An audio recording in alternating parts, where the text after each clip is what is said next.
नमस्कार, मैं हूं रंजीत छाबड़ा। आप देख रहे हैं धमतरी का लोकप्रिय चैनल MGTV। आइए चलते हैं खबरों की ओर। इंग्लैंड की ईस्ट इंडिया कंपनी कभी व्यापारी बन के भारत में आई थी और पूरे भारत के व्यापार में उन्होंने कब्जा कर लिया था। न केवल कब्जा किया वरन पूरे हिंदुस्तान को उंगलियों पे नचाने लगे। इसी तरह अमेरिका में कभी दिव्यांग लोग को, विकलांग लोगों को सुविधा पहुंचाने के दृष्टिकोण से चालू किया गया ऑनलाइन बाजार आज भारत के लिए इतनी बड़ी समस्या बन गया है कि पूरा व्यापार की अर्थव्यवस्था चौपट हो रही है। और अर्थव्यवस्था चौपट होने से बाजार की गिरावट के चलते हर ओर एक निराशा और हताशा का वातावरण बना हुआ है। इस बात को लेकर विश्व हिंदू परिषद के बैनर तले व्यापारियों ने एक आवश्यक बैठक महाराणा प्रताप गार्डन में की और अपनी चिंता से सरकार को अवगत कराने के लिए मीडिया के माध्यम से हमसे निवेदन भी किया। तो ऑनलाइन बाजार जो कभी सुविधा के दृष्टिकोण से अमेरिका में चालू हुआ था, आज उसका विकृत रूप भारत में सामने आ रहा है और उसकी वजह से अनेक प्रकार की कठिनाइयों का सामना करना पड़ रहा है। पूरा व्यापार जो है, चाहे कपड़े का व्यापार हो, चाहे हार्डवेयर का हो, चाहे लग्जरी सामान का हो, चाहे दवाइयों से ही जुड़ा क्यों ना हो। और दवाइयों के मामले में तो ये भी कहा जाता है कि दवाई असली है नकली, ऑनलाइन जो सप्लाई करते हैं। तो ये सारी बातों को लेकर व्यापारियों ने बहुत गहन चिंता प्रकट की है और इस बात को लेकर महाराणा प्रताप गार्डन में जो चर्चा हुई है, निस्संदेह ये सबके सुनने योग्य है, समझने योग्य है कि भारत में ऑनलाइन जो है बंद होना चाहिए या चलते रहना चाहिए।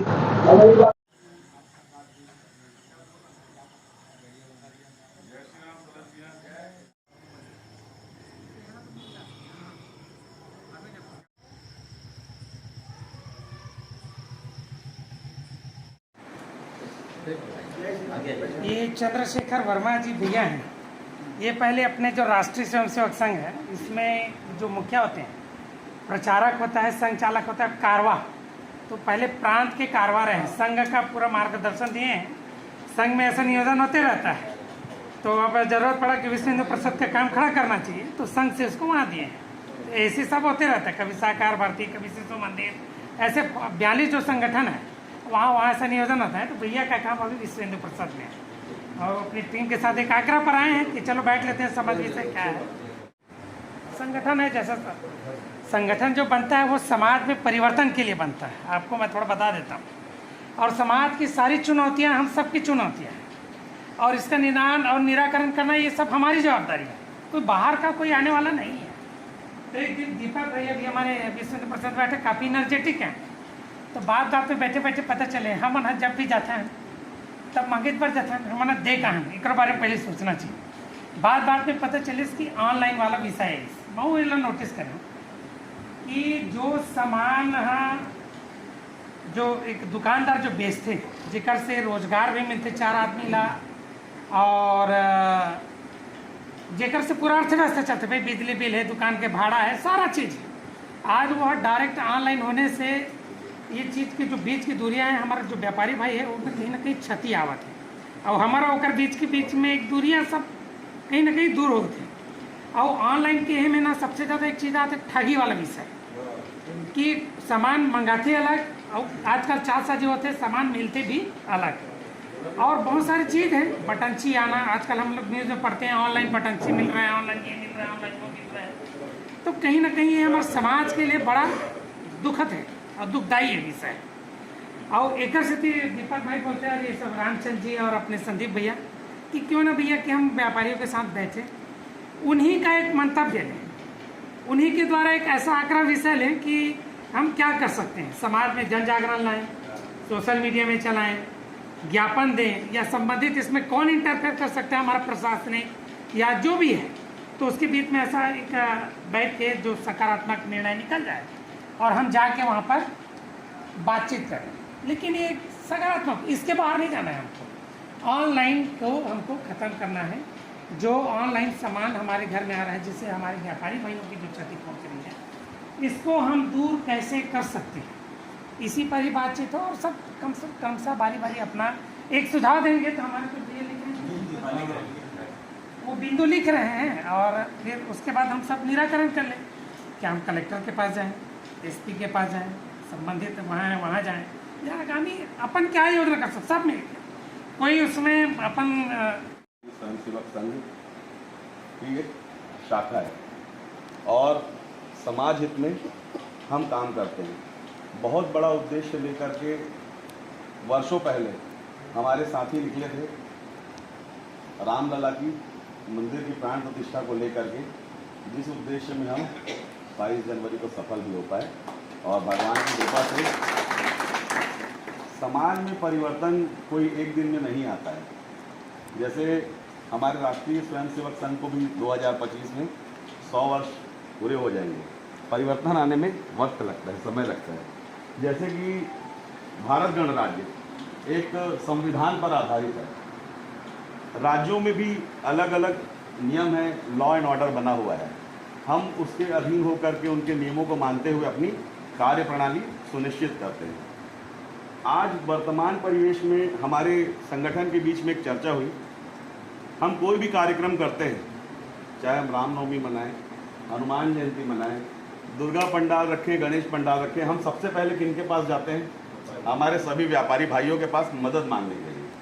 पर पिछले कुछ दिनों से हमारे मन में एक कौतूहल मचा हुआ था कि आज हमारे व्यापारी भाइयों की जो अर्थव्यवस्था है वो बिगड़ी जा रही है, और उसका सबसे बड़ा और हानिकारक परिणाम हमको अभी समझ में नहीं आ रहा है, वो आगे चल करके समझ में आएगा। आप लोग देखिए, पहले मोबाइल नहीं हुआ करता था, पहले मोबाइल आया। मोबाइल के आने से जितनी एसटीडी पीसीओ की दुकानें थी पूरे देश भर में बंद हो गई। लाखों की संख्या में लोग बेरोजगार हो गए। पर हमारा घर नहीं था, कौन ध्यान देता? ठीक है, जाने। उसके बाद इंटरनेट क्रांति आई। इंटरनेट क्रांति आने के बाद में ये हुआ कि जितने साइबर कैफे थे, जितने स्टॉक मार्केट थे, जितने कमोडिटी मार्केट थे, ऐसी बहुत सी दुकानें थी जो बाजार से आपके धीरे धीरे गायब हो गए, आपको पता नहीं पड़ा। धीरे से आया आपका मॉल कल्चर और ये ऑनलाइन मार्केटिंग वाला कल्चर। आपको अभी इसलिए पता नहीं पड़ रहा क्योंकि उसका कंटेंट बहुत कम है। 1%, 2%, 4%, 5%, 10%। ये धीरे धीरे धीरे धीरे पूरे समाज को क्या कर रहा है? पंगु कर रहा है। मार्केटिंग का अलग अलग स्वरूप है, आप सभी मुझसे ज़्यादा अनुभवी हैं, जानते हैं।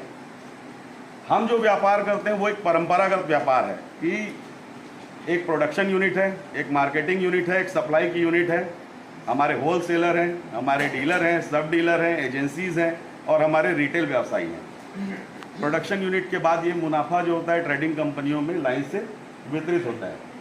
बीच में एक मार्केटिंग सिस्टम और आया था जिसको हम बोलते हैं मल्टी लेवल मार्केटिंग, जिसमें लोगों ने बढ़ चढ़ करके हिस्सा लिया और बहुत अपराध बढ़ा उसमें। किसी ने फ्रॉड बैंकें चालू कर दी एनबीएफसी के नाम से, दुनिया भर की कंपनियां धमतरी गढ़ हुआ करता था उसका, उसमें भी लोगों को बहुत ज़्यादा नुकसान हुआ। ये एक अलग तरह की परंपरा शुरू हुई है। सभी के हाथों में पहुंच गया मोबाइल, सभी के हाथों में दुनिया भर के एप्लीकेशंस आ गए हैं। आज होता क्या है कि हम मोबाइल की दुकान में जाते हैं, वहाँ मॉडल देखते हैं मोबाइल का, और बाहर निकलते हैं, देखते हैं अरे यार ये ऑनलाइन में इसका रेट तो 5000 कम है। हम उस दुकानदार की नहीं सोचेंगे, हम 5000 कम का ऑर्डर करेंगे। तो थोड़ा सा हमको इन चीज़ों पे भी ध्यान देने की आवश्यकता है कि हमको कॉम्पीट भी कहीं ना कहीं पर करना पड़ रहा है। दूसरी चीज़, कपड़ा लेना हो आपको, जूते लेने हो, चश्मा लेना हो, आज ऐसा कोई भी ऐसा उत्पाद नहीं है जो ऑनलाइन किसी भी एप्लीकेशन पे उपलब्ध ना हो।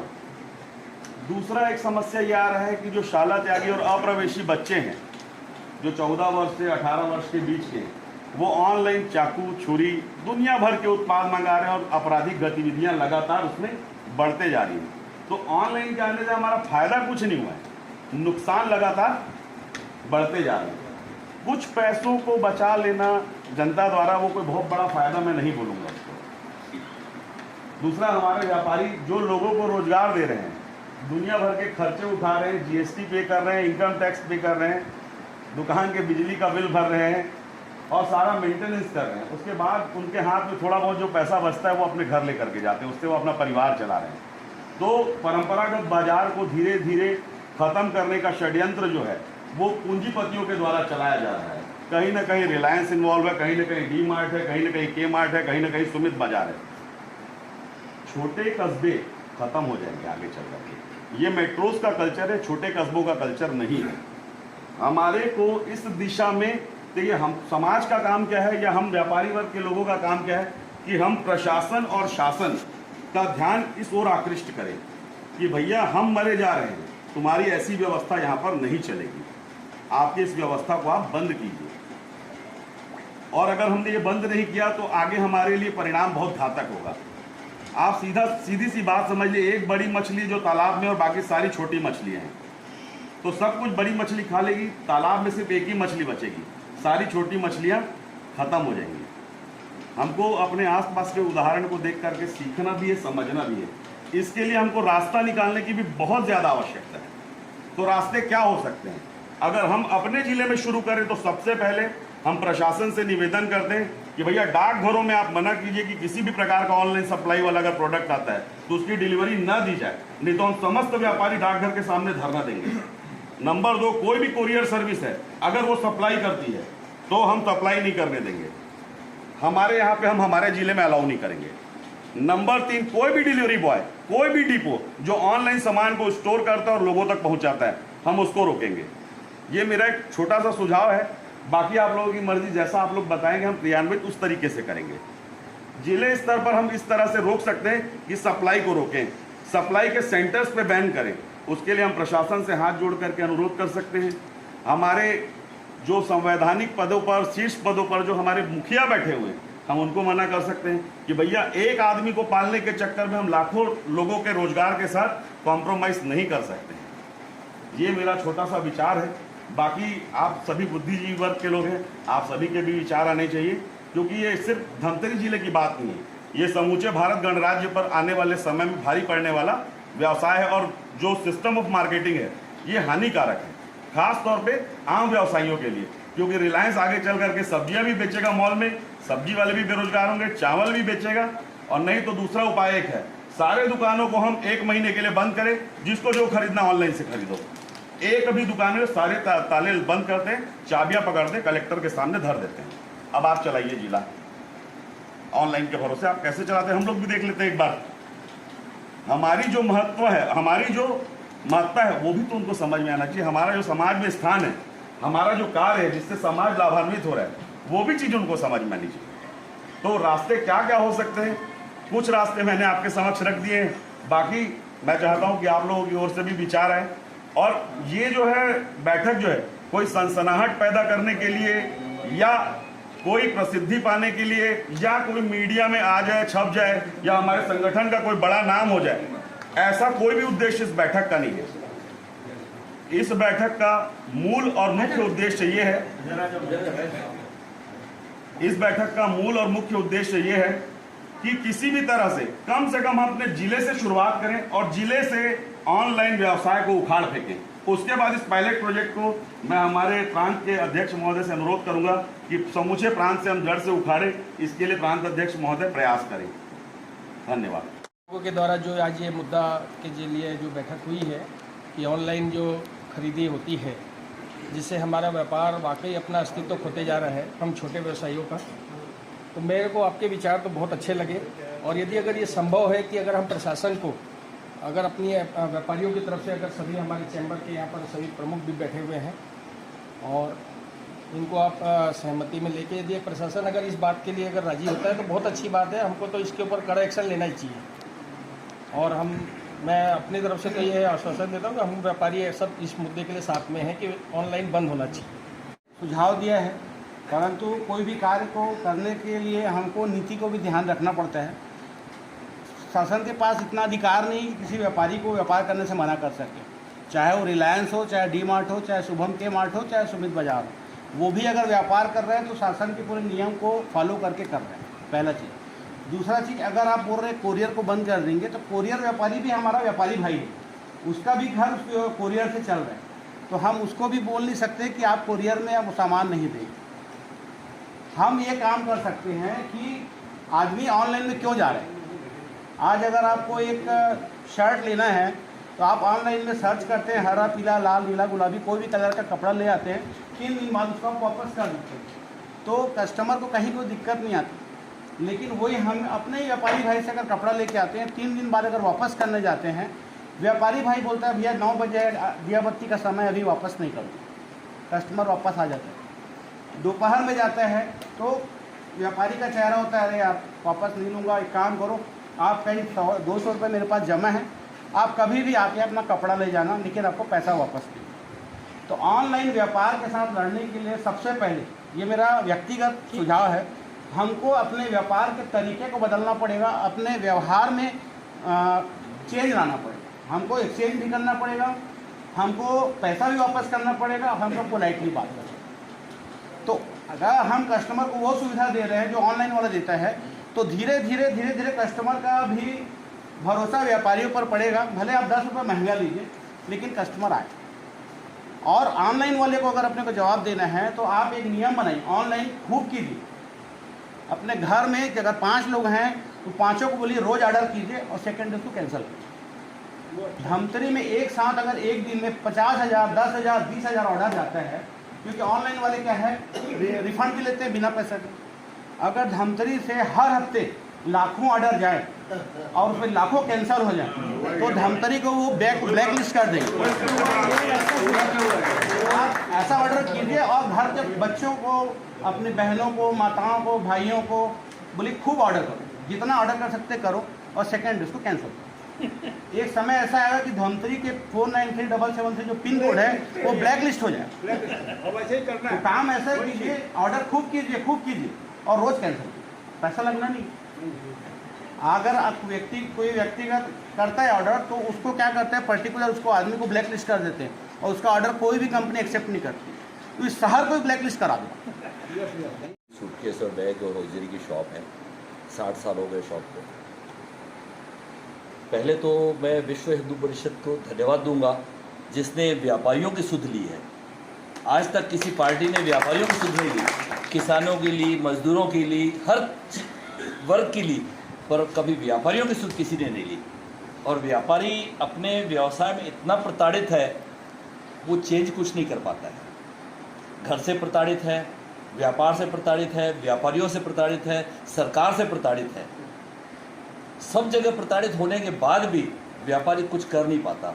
उसका एक बड़ा कारण है हम आपस में संगठित नहीं हैं। वो एक सबसे मूल कारण आता है। आज व्यापारी व्यापार करता है, अर्थव्यवस्था को पूरा वही चलाता है, पर गवर्नमेंट कभी उसके लिए कोई ध्यान नहीं देती है। आज न व्यापारी के लिए कोई बीमा करती है गवर्नमेंट, सबके लिए बीमा है। व्यापारी पैदा होता है, दुकान में बैठता है, चलता है, बुजुर्ग हो जाता है, रिटायर कभी नहीं होता व्यापारी। बाकी सब जगह रिटायर होने की व्यवस्था है, पर व्यापारी कभी रिटायर नहीं होता। 80 साल का व्यापारी भी अपने दुकान में बैठा है और अपनी सेवाएं दे रहा है। आज आपके सामने एक बहुत बड़ा उदाहरण आ चुका है। रायमंड कंपनी का मालिक, 10,000 करोड़ की संपत्ति का मालिक, बेटे के जब उसने दुकान सौंपी, धंधा सौंपा, उसने लात मार के बाहर कर दिया। वो उसकी स्थिति सबको मालूम है, पर कोई किसी की हेल्प करने नहीं आएगा। हमारी सुध लेने वाला कोई नहीं है। विश्व हिंदू परिषद ने व्यापारियों की सुध ली है। मैं फिर से एक बार धन्यवाद देता हूँ। ऑनलाइन तो बोला जा रहा है, पर ऑनलाइन के साथ साथ सबसे बड़ा मुद्दा जो है, ये जो बड़े पूंजीपति हैं इस व्यापार जगत में घुस रहे हैं, उनसे बहुत बड़ी परेशानी है। आज धमतरी में ऑनलाइन उतना माल नहीं आ रहा जितना सुमित बाजार में बिक रहा है। हमारी दुकानें जो खाली बैठे हैं सब दुकानदार, सुमित बाजार के कारण है। ऑनलाइन तो जो चल रहा है वो तो कई सालों से चल रहा है, बट इसके कारण बढ़ा है। अभी सुनने में आ रहा है डी मार्ट आ रहा है, डी मार्ट आने के बाद पूरा मार्केट खाली हो जाएगा। उस स्थिति में व्यापारी क्या करे? वो भी गलत नहीं है, हम भी गलत नहीं है। वो इसलिए गलत नहीं है, वो बल्क में खरीदते हैं, उनको सस्ता माल मिल जाता है। गवर्नमेंट का जवाब आता है कि इसको हम रोक नहीं सकते। सही बात है, रोक नहीं सकते, पर कोई चीज़ संसार में ऐसी नहीं जिसकी काट ना हो। इतनी IAS लॉबी है, हर चीज़ का रास्ता निकाला जा सकता है। उसमें आप टैक्सेशन कुछ चेंज करो, कुछ ऐसी व्यवस्था करो ताकि ऑनलाइन का व्यापार कम हो, ये बड़े पूंजीपति छोटे दुकानदारों को खा न सकें। उसके लिए कोई ऐसी व्यवस्था निर्मित की जा सकती है। बाकी ये बोलें कि भाई इसके लिए मैं बोलना नहीं चाहता पर बोल रहा हूँ, हमारे चेंबर के छत्तीसगढ़ के अध्यक्ष हैं अमर पारवानी जी, मैं नाम लेके बोल रहा हूँ। मैंने 2 बार इस संबंध में उनसे चर्चा की है। उन्होंने एक ही जवाब दिया कि इसको हम रोक नहीं सकते, इसके लिए हमारे पास कोई जवाब नहीं है। हम ऑनलाइन के लिए अपनी एक वेबसाइट चालू कर सकते हैं। तो वेबसाइट में कितने दुकानदार जुड़े? क्या वो गांव वाला दुकानदार वेबसाइट में जुड़ेगा? जवाब देके तो उन्होंने ख़त्म कर दिया, पर ये जवाब नहीं है। इसका हल तो जो दीपक भाई बोल रहे थे ऐसे ही कुछ निकाला जाएगा, तभी हल निकल पाएगा। उस पर ध्यान देना ज़रूरी है। आप सबको याद होगा रिलायंस कंपनी ने पहले ये रिलायंस फ्रेश के नाम से दुकानें चालू की थी। बड़े बड़े शोरूम खोल रहे थे जहाँ फ्रूट बिक रहे थे। बाज़ार में केला 50 रुपये डज़न, छोटे छोटे केले थे, उसके 50 रुपये डज़न बड़े बड़े केले थे। लोग वहाँ जाने गए। इंसानी प्रवृत्ति है, हर आदमी सिर्फ अपना फ़ायदा देखता है। जिसको जहाँ सस्ता पड़ेगा वहाँ लेगा, जहाँ अच्छा मिलेगा वहाँ लेगा, बाज़ार में क्यों जाएगा? जब इसकी अधिकता होते गई और रिलायंस कंपनी में इतना दम है कि एक ही दिन में 1000 दुकानें खुल गई। जब बिहार और यूपी में उसका विरोध चालू हुआ, उन्होंने ब्रेक कर दिया। जो खुली है वो खुली रह गई, उसके बाद नहीं खुली। आज 4-5 साल में कोई रिलायंस फ्रेंच की नई दुकान नहीं खुली है। वो जो पुरानी चल रही है। तो रोकने का कोई तरीका तो लाना ही पड़ेगा, नहीं तो आने वाले समय में हमारा व्यापार खत्म होगा। दूसरी बात, मैंने इस संबंध में कई अधिकारियों से भी चर्चा की है, कई नेताओं से चर्चा की है इस संबंध में। उसमें उनका जवाब ये आया है कि ऑनलाइन व्यापार बढ़ने के कारण हमारी जीएसटी की रिवेन्यू बढ़ रही है। व्यापारी 50% बोले, 40% बोले, 60% बोले, वो रेशो निकाला जा सकता है। नंबर 2 में व्यापार कर रहे हैं।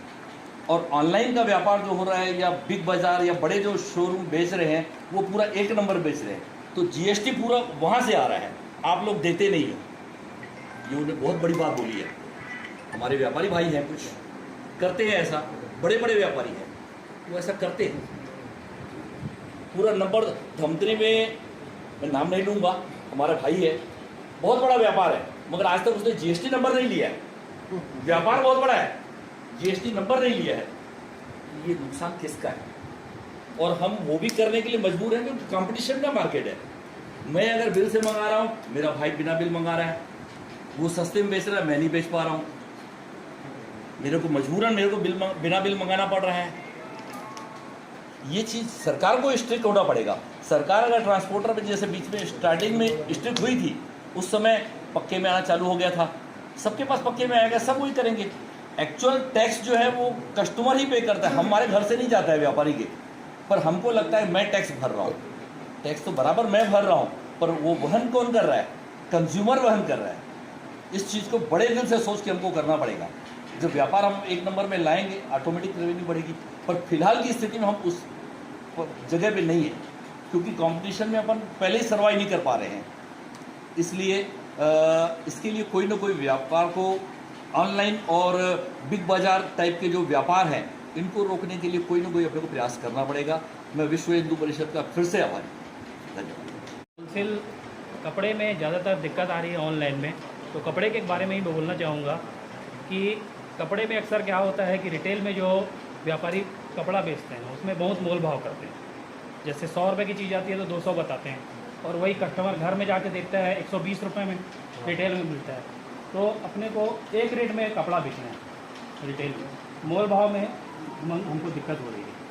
100 रुपये की चीज़ को 200 बताएंगे, वो घर में जाके ऑनलाइन में देखेगा 120 रुपये, तो क्या बोलेगा करके कि सस्ता मिल रहा है। तो इसलिए एक रेट में कपड़ा बेचें और ज़्यादा से ज़्यादा डिस्काउंट खरीदी अपनी स्ट्रॉन्ग करें, तभी ही अपन बेच पाएंगे। करना पड़ता है। मेरी भी शॉप है 2-3, सब ले आते हैं मोबाइल पकड़ के कि भैया ये रेट है, हम उस रेट पे आ गए हैं, हमको तकलीफ कुछ भी नहीं हो रही है। लेकिन क्या हो रहा है कि जो रोज़गार हम दे रहे हैं वो स्टाफ को क्या हम पाल पा रहे हैं? कंपटीशन इतना बढ़ गया, प्रॉफिट का रेशो कम हो गया है। और गवर्नमेंट का अभी सिर्फ एक ही मोटो चल रहा है कि जीएसटी कलेक्शन कितना ज़्यादा से ज़्यादा आए। और वो छोटे व्यापारी तो स्वाभाविक है, चोरी तो होती है। और हर समय जीएसटी, जब 40 लाख से नीचे का हमारा टर्नओवर नहीं है तो जीएसटी तो पटाने ही नहीं है। तो गवर्नमेंट क्या बल्क रूप में चाह रही है, जीएसटी का फिगर बढ़ता ही जा रहा है। और सबसे बड़ी बात, ऑनलाइन में क्या होता है, एक मोबाइल में आपको इतने आइटम दिख जाते हैं, वो तो व्यापारी सबकी दुकान में उतने आइटम तो मिलते नहीं। भाई मैं भी अगर कुछ बेच रहा हूँ तो मेरी दुकान में उतने आइटम तो है ही नहीं ना। सबसे बड़ी बात है हमको रेंज बढ़ाना, कंपटीशन को फेस करना, ये सब चीज़ों को बहुत देखना पड़ता है। आज से 4-5 साल पहले कैट करके एक संस्था है, उन्होंने पूरा हिंदुस्तान बंद किया था, लेकिन गवर्नमेंट को कोई फ़र्क नहीं पड़ा। गवर्नमेंट को फर्क पड़े। सोनार लोग अपना लड़ाई हॉलमार्क में लड़ लिए, 1 महीने तक दुकान बंद की है। गवर्नमेंट अपनी पॉलिसी जो बना लेती है वो अपनी जगह सही होती है। फेस अपने को ही करना है, अपने को रेंज बढ़ानी है, व्यापार को कैसे चलाना है, अपने बच्चों को कैसे प्रोत्साहित करना है कि भाई लोगों को जागरूक करो कि आप लोग बाजार में निकलो। बाजार में नहीं निकलोगे तो ना आप चंदा देने के लायक रहोगे, ना किसी को आपको सहयोग देने के लायक रहोगे। मल्टीनेशनल कंपनी थोड़ी आपको कोई सहयोग देगी। आज कुछ भी गणपति बैठेगा तो भी व्यापारी आएगा, रामनवमी रहेगी तो भी व्यापारी आएगा। व्यापारी ही है जो हर अर्थव्यवस्था को अच्छे से चला रहा है। अपने को उस चीज़ पे ध्यान देना पड़ेगा, अपने को लोगों में चेतना लानी पड़ेगी, खासकर अपने बच्चों में, लेडीज़ों में, कि ये जो मोबाइल का जो कल्चर है हर घर में। मेरी कॉलोनी है, मैं नहीं समझता दिन में कितने पार्सल आते होंगे, वो हर घर का इतिहास हो गया अब तो। ये चीज़ों से अपने आप को बचाना पड़ेगा, अपने को खुद एक व्यवस्था बनाने के बाद। मैं दिल से अभिनंदन करता हूं और सभी व्यापारी से निवेदन करूंगा ताली बजा करके उनका स्वागत करें। आज आपने जो कदम उठाया है वो वाकई में धमतरी के लिए बहुत ही सराहनीय काम है, क्योंकि व्यापार के लिए सोचने के लिए विश्व हिंदू परिषद आ गया है।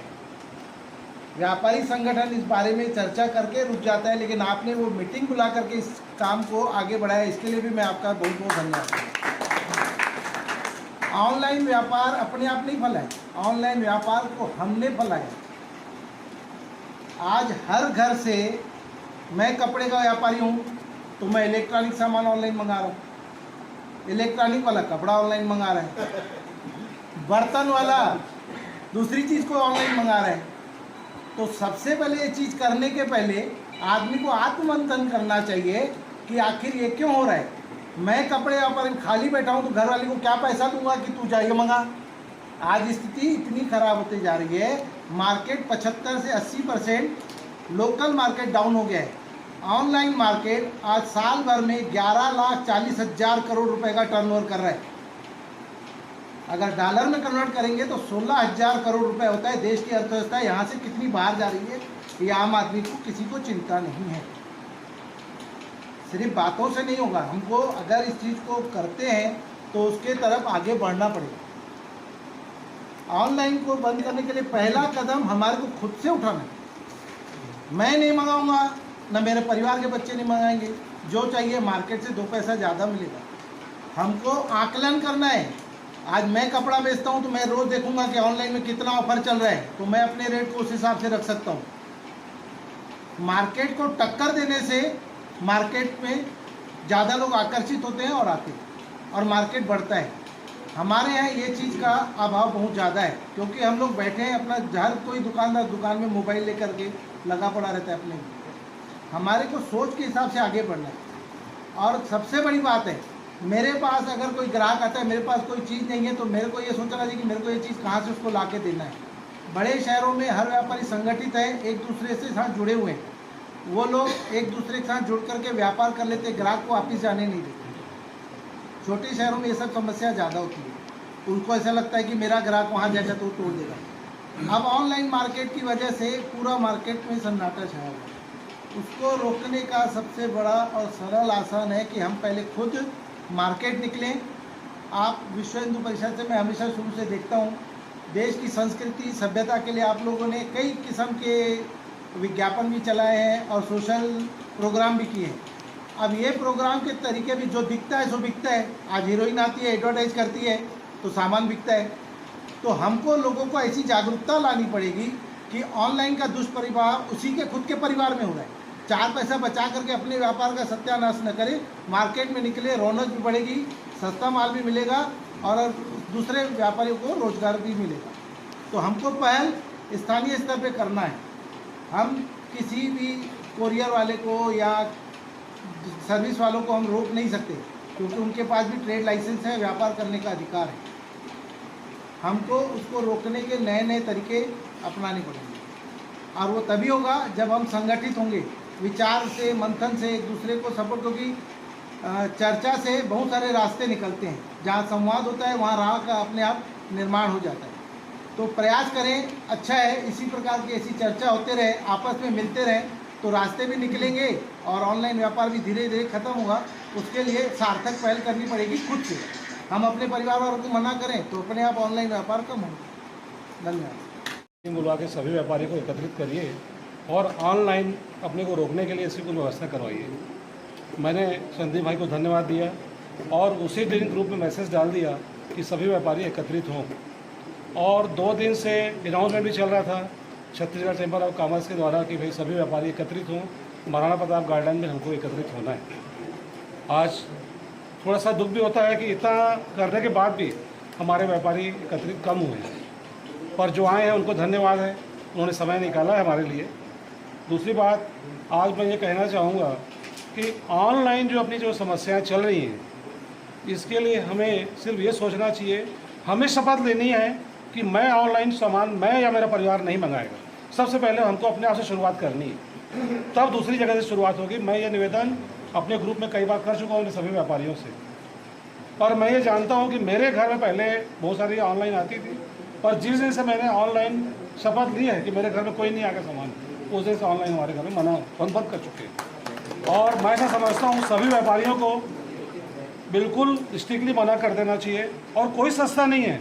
आप कभी भी ऑनलाइन मार्केट में देखिए, जैसे मेरे पास एक कस्टमर आए थे बीच में कि भैया करलान का किलो कितना डिस्काउंट है, मैंने बताया भैया 10% डिस्काउंट। बोले भैया ऑनलाइन में 30% बता रहे हैं। मैंने तुरंत कंपनी को फ़ोन लगाया और भाई साहब करलान किलो में आप कितना % डिस्काउंट देते हैं? बोले सर 15%, मैंने ऑनलाइन में 30% मिल रहा है। बोले सर आपके पास जो MRP आती है उसको देखिए, और करलान में जो उसमें ऐप में जो आपका ये अपना ऑनलाइन में जो MRP है उसमें देखिए कितना फ़र्क है। तो 335 MRP हमारे पास है, 699 MRP ऑनलाइन में। ये हमको कस्टमर को समझाना है। आज आप कोई भी किलर की जीन्स लेने जाइए, आपको 250 का फ़र्क आपको जीन्स में मिलेगा मार्केट में और ऑनलाइन MRP में फ़र्क मिलेगा।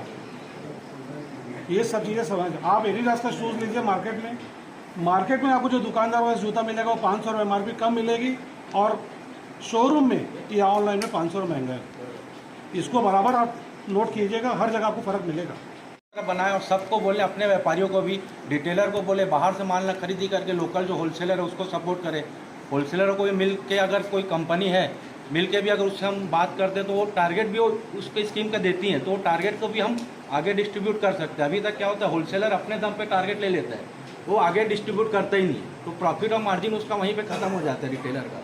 तो अपन सब मिल के भी अगर कहीं से बल्क खरीदी हो सकता है उसका अगर व्यवस्था कर सकते हैं तो उससे हमको खरीदी हमारी अच्छी बढ़ेगी। हम 5 लोग मिल के एक जगह से खरीदी करेंगे तो हमको प्रॉपर कंपनी डिस्काउंट भी ज़्यादा देगी, और मार्जिन हमारी बढ़ेगी तो हम रिटेलर को भी दे सकते हैं, रिटेलर भी आगे कस्टमर को दे सकते हैं, क्योंकि ऑलरेडी अभी आदमी मार्जिन बहुत कम में काम कर रहे हैं। हर व्यापार में आदमी जो पहले की जो मार्जिन थी, पहले की जो कमाई थी ऑनलाइन के आने के बाद, और डिस्काउंट का मतलब हर कस्टमर के मन में आ गया, बाद में आपसे सामान पूछेगा है कि नहीं, पहले डिस्काउंट कितना दोगे बोलते हैं।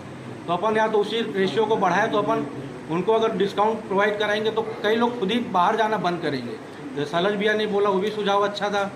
अंकल ने भी बोला जैसे MRP हम चेक कराएं, तो हम बाकी हर कस्टमर को खुद अटेंड नहीं कर सकते, हमारे वर्कर भी कई जगह अटेंड करते हैं, तो उसको हम एक पम्पलेट बना के हर दुकानदार के पास छोड़ें और सबको बोले अपने दुकान में इसको अच्छे से लगा के रखें, ताकि कस्टमर के नज़र में आए और पढ़े, और अपना संकल्प है कि अपना व्यापार आप लोग साथ करें, तो उससे भी बहुत कुछ राहत मिल सकती है। विहिप के वर्मा जी, आप सभी, आपको भी और आपकी सभी टीम को बहुत बहुत बधाई और शुभकामनाएं, जो हमारे व्यापारी भाइयों के तकलीफ़ को आपने सुनने के लिए यहाँ पर हमारे बीच बैठे हैं, आए हैं। ये हमारे लिए सौभाग्य की बात है। हमारा प्रोफेशन मेडिकल फील्ड से है। मेडिकल व्यवसाय हमारा एक सेवा का व्यवसाय है, जिसमें हम लोग आम जनता की सेवा करने के लिए बैठे हैं।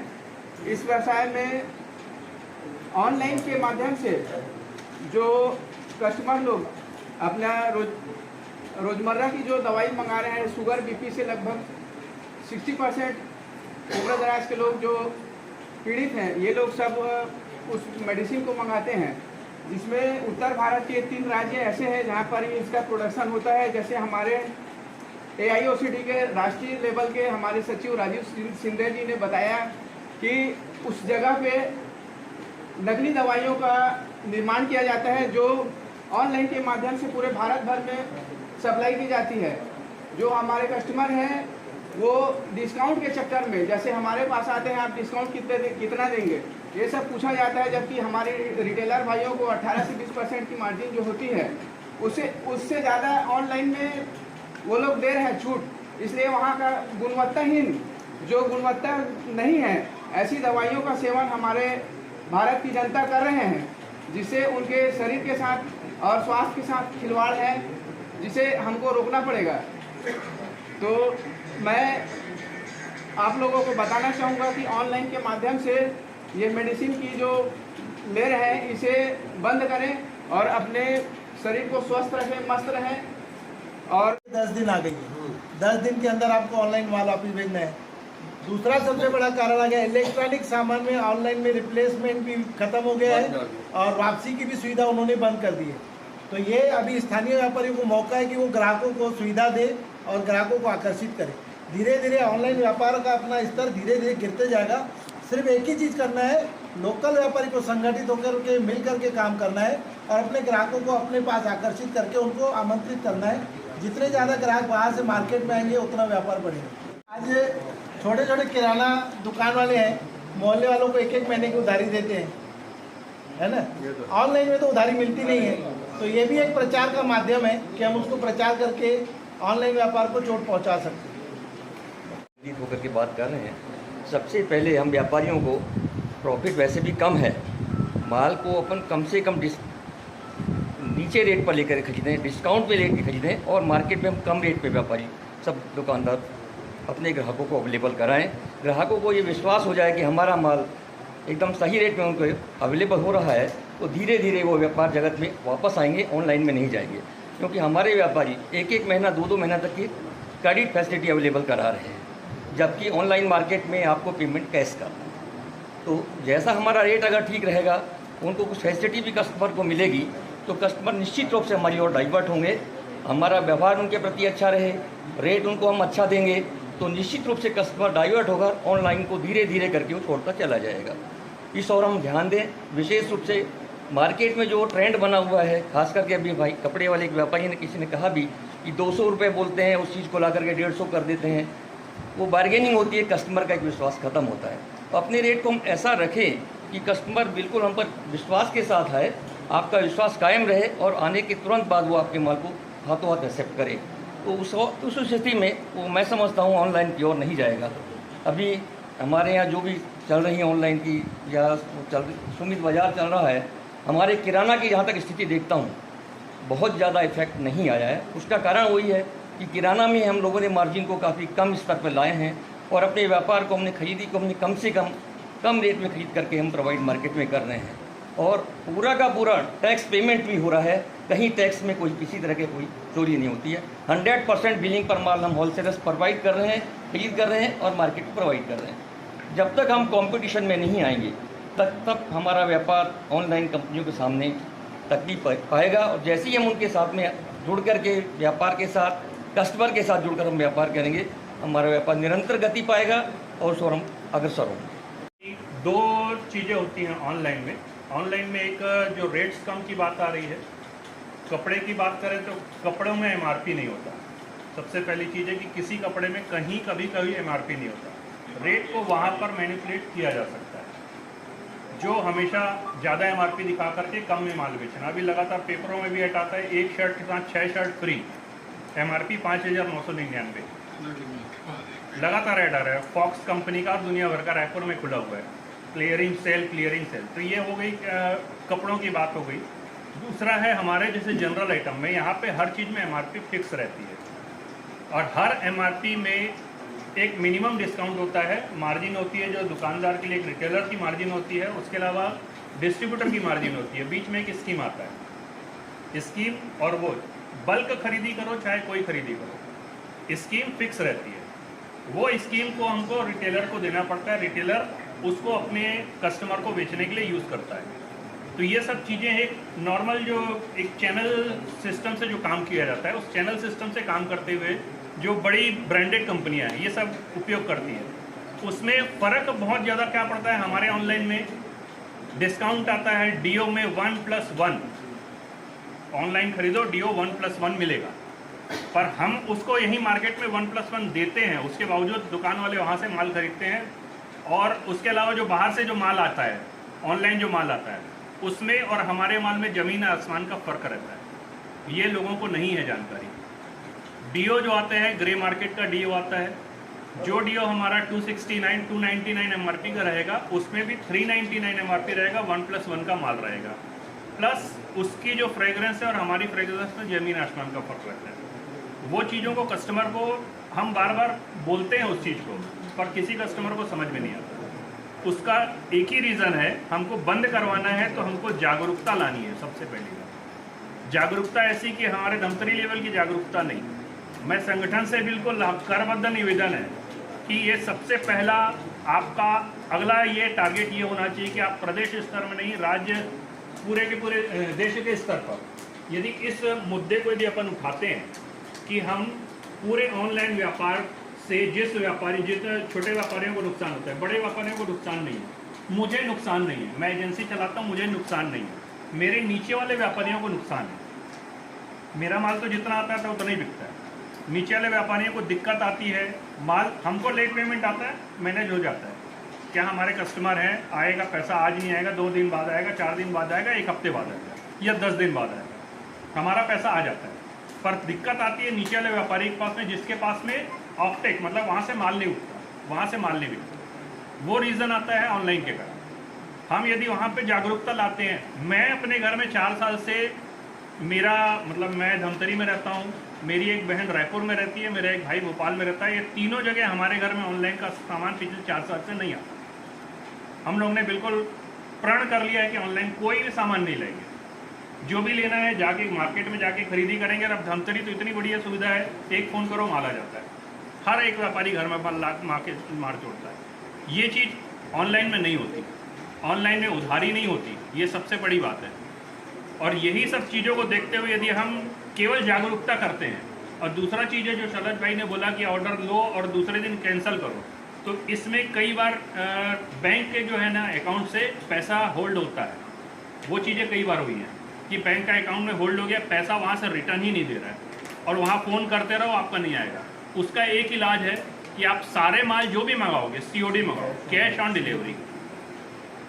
ये यदि पूरे राज्य स्तर में अपन ने चालू कर दिया कैश ऑन डिलीवरी, तो छत्तीसगढ़ बैन हो गया। Flipkart Chhattisgarh band, Meesho Chhattisgarh band. यदि एक साथ यदि किया जाए और कैश ऑन डिलीवरी, कोई भी ऑनलाइन में पेमेंट करके माल मत मंगाए। यदि ये काम करते हैं कैश ऑन डिलीवरी, तो माल आने दीजिए, घर में पहुंचेगा, यहाँ से वापस भेज दीजिए। जो लड़का जो काम कर रहा है उसको पूरी पेमेंट मिलेगी, लाने की ले जाने की, उसको डबल जो कमीशन आता है दोनों कमीशन मिलेगा। लड़के का नुकसान नहीं है, नुकसान सीधा कंपनी को जाएगा। सामने वाला जो अपने धमतरी में भी आते हैं, कम से कम हफ्ते में 3 से 4 कंटेनर आते हैं ऑनलाइन के, कम से कम 3 से 4 कंटेनर, जो मीशो का है चाहे किसी भी कंपनी का, फ्लिपकार्ट अमेज़ॉन का, 3 से 4 कंटेनर हर हफ्ते का यहाँ पे डिलीवरी है धमतरी की। उनका भी पैसा बाकायदा आएगा, उनका छूट दे रहा है, और इससे हमारे किराना व्यापारी व्यवसायी बहुत ज़्यादा प्रभावित है। कल आने वाला है D-Mart, C-Mart, रिलायंस मार्ट, ऐसे बहुत सारे मार्ट आएंगे, तो क्या होगा? क्या वो उतना डिस्काउंट दे सकते हैं? व्यापारियों को मैं जैसा जानता हूँ कि किसी भी प्रोडक्ट में 8 से 10% ही डिस्काउंट होलसेलर द्वारा दिया जाता है। अगर मैं सही हूँ तो क्या 10% वो छूट देता और 10% उसको मिलता है, क्या वो उस रेट पे बेच सकता है? ये सबसे पहले सोचने की बात।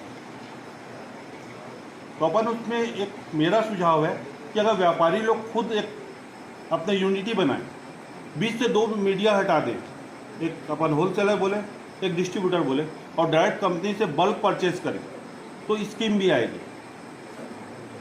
तो कंपनी उसके बारे में भी सोचेगी कि भाई हमारा अगर वो बिज़नेस ख़राब हो रहा है तो या तो वहाँ डिस्काउंट बढ़ाएगी या फिर डायरेक्ट या कोई कंपनी आपसे जुड़ेगी। चालू कर सकते हैं एक डाटा बना करके धमतरी में ऑनलाइन का जो आपके पास में जो पॉइंट आप लोगों ने चिन्हांकित किए होंगे, एक फूल अपन उनके साथ में दें। और व्यापारी संघ जो अपने भाई ने बोला था कि हमारा व्यापार आपका अधिकार करके एक ऐसा पम्पलेट भी साथ में दें उनको कि आगामी आप खरीदी ये चीज़ आपके धमतरी शहर में भी अवेलेबल है, ताकि सहयोग राशि हम इसी शहर से ही मांगते हैं। उस चीज़ को आप पम्पलेट के माध्यम से हम अगर रिटेलर को, ग्राहक को अवगत कराएंगे तो शायद वो अगली बार शर्म के मारे ऑनलाइन ना जा करके अपने शहर की सेवा को बढ़ावा देगा। धन्यवाद। रखा था कि भैया ऑनलाइन चल रहा है तो किस तरह से इनकी समस्या का समाधान होता है। उन्होंने एक पॉइंट दिया था कि जो लागत मूल्य है उससे कम में कोई मार्जिन में मार्केट में बाज़ार में ना बेचें। ये पॉइंट हम लोग करवा सकते हैं जो शासन की प्रक्रिया से हो सकती है। जैसे लागत कम है, वो लोग बल्क में ला रहे हैं, उसकी लागत उतनी है, उससे कम में ना बेचें तो हो सकता है एक लेवल में आ जाए।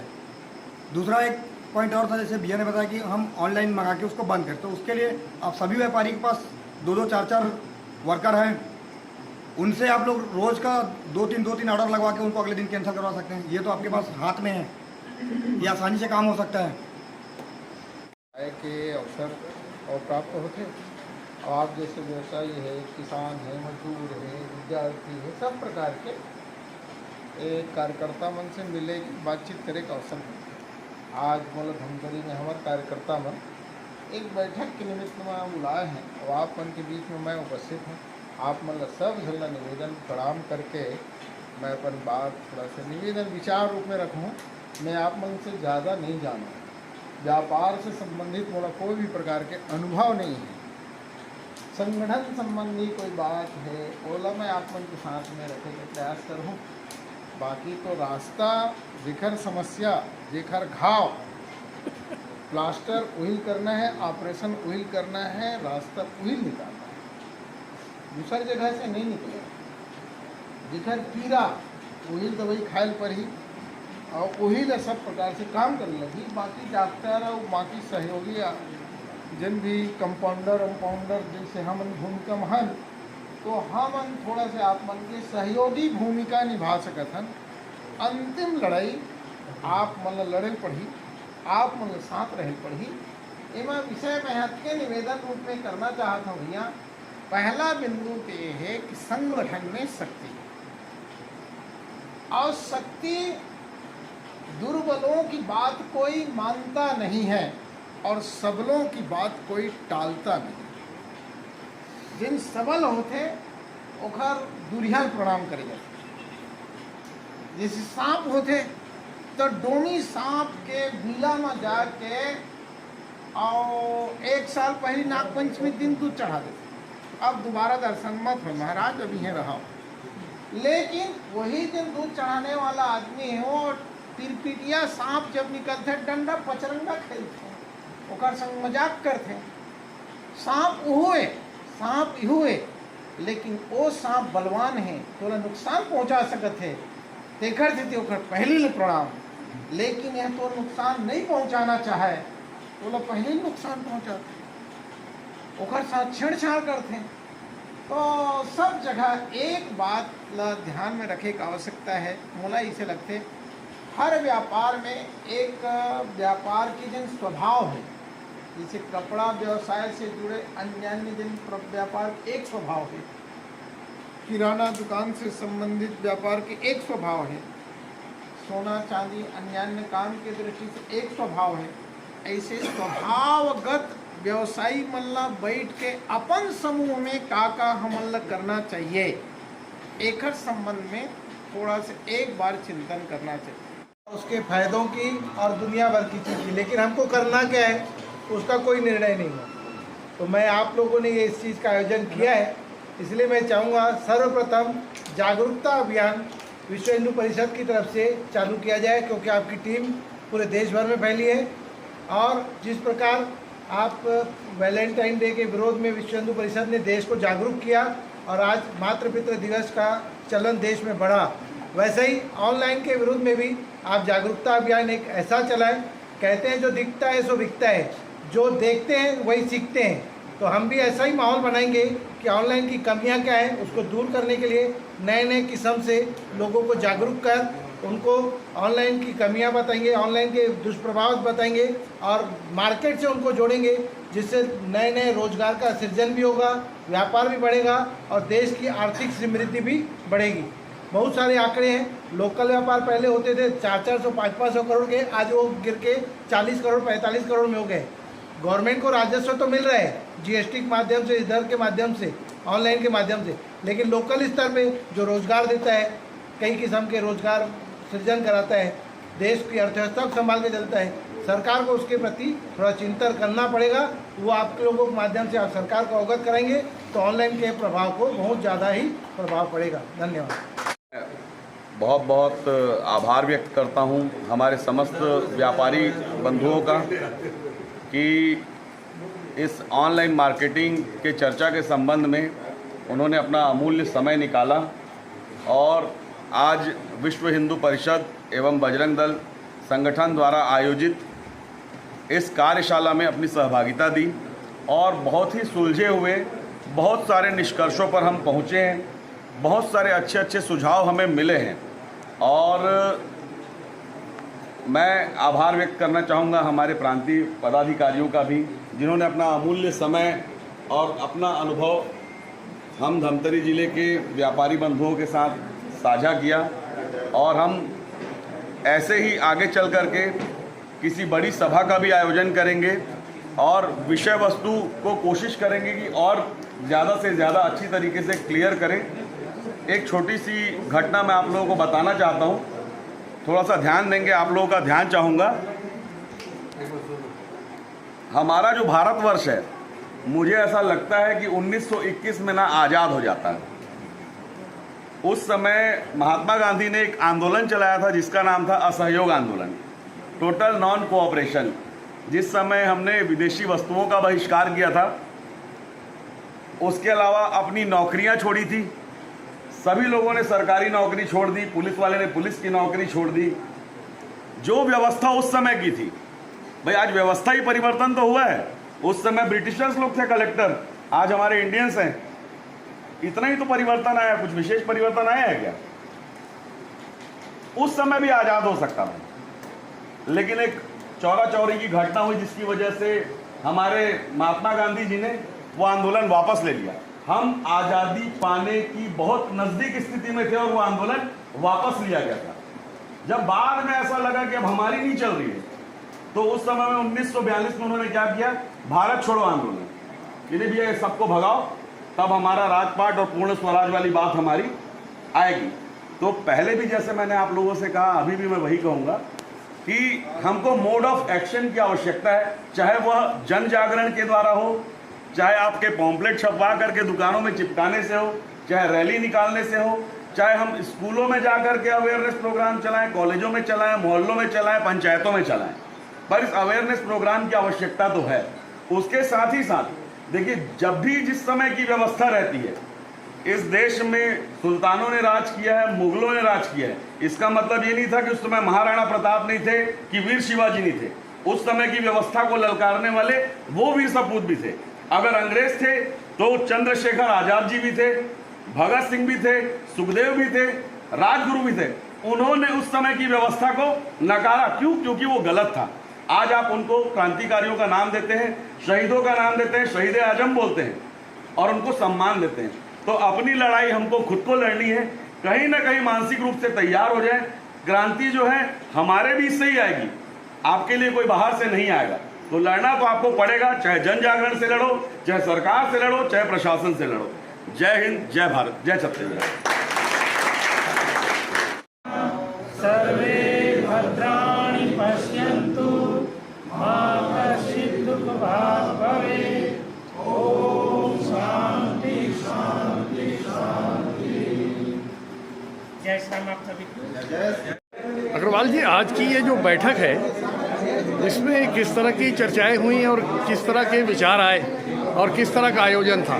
भैया, आज सबसे बड़ी समस्या है जो धमतरी के स्थानीय छोटे छोटे व्यापारी हैं, जिनकी दुकानदारी आज बंद हो चुकी है ऑनलाइन बिजनेस के कारण, और वो लोग त्राही त्राही कर रहे हैं। आज हम उनको एक प्लेटफॉर्म के नीचे ला रहे हैं, एक छत के नीचे ला रहे हैं और उनकी व्यवस्था को सुन रहे हैं, और उससे ये समझ में आ रहा है कि आज व्यापारी भूखे मरने की कगार पे आ गए हैं। और गवर्नमेंट की ये पॉलिसी ऑनलाइन जो बिजनेस है, इससे ये त्राही त्राही कर रहे हैं और इसके लिए हमें लंबी लड़ाई लड़ने की आवश्यकता है। अभी हम जिला स्तर से इस कार्यक्रम की शुरुआत कर रहे हैं, राज्य स्तर पे भी जाना पड़ेगा, केंद्र स्तर पे भी जाना पड़ेगा, और इस जो प्लेटफॉर्म है ऑनलाइन प्लेटफॉर्म, इसका जो क्रम है उसको तोड़ना पड़ेगा ताकि ये व्यवसाय जिंदा रह सके और अपने वजूद की जो लड़ाई लड़ रहे हैं इनको इसका वजूद दिलाना पड़ेगा। जैसे हमारी विश्व हिंदू परिषद बजरंग दल की ये व्यवस्था है कि हम इनको अपने साथ लेके इनको उस प्लेटफॉर्म तक लेके जाएं और उनको न्याय दिलाएं, ऐसा प्रयास है। देखते रहिए MG TV, क्योंकि खबरों का सिलसिला यहाँ थमता नहीं।